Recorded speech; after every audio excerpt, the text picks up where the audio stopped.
guys! Good morning! Day 6 na tayo ngayon, December 6.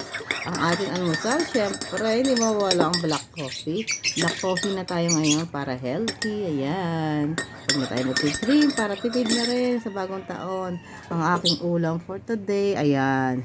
Ang ating syempre yung itlog, hindi nawawala. Syempre, sasamahan natin siya ngayon ng isang hotdog. Ayan ang ating ulam, almusal for today. So, tara! Breakfast na tayo bago sumabak. Ang aso ko makulit. Dito. Ano ako ng aso ko. Unang subo para sa inyo. Ayun, sarap. Kumain niyo ba kayo? Wala, kumain ng breakfast. Magpa-healthy. Umaga kami ngayon kasi ma-traffic. Pagka may mga pasok na traffic na. Yun ang problema ng Pilipinas.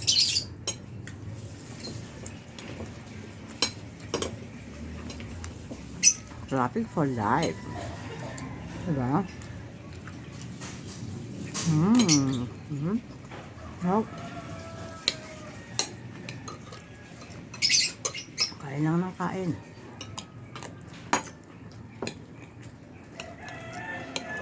Bago sumabak. Diba? Kain tayo.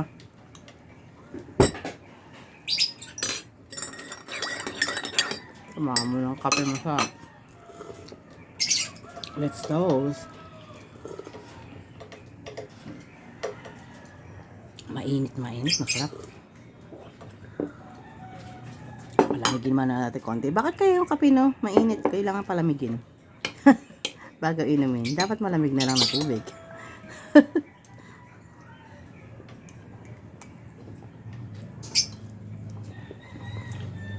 Hindi nawawala ang paborito kong gawin ganito. So, nalagay sa kanin. Ito nyo. Ba makita nyo? Nalagay sa kanin. Paborito yan. Ng mga Ilocano. Oh, hindi lang Ilocano, lahat naman yata. May paborito dito, kaway-kaway. Masarap kaya siya. Tabaw ng kape. Kape.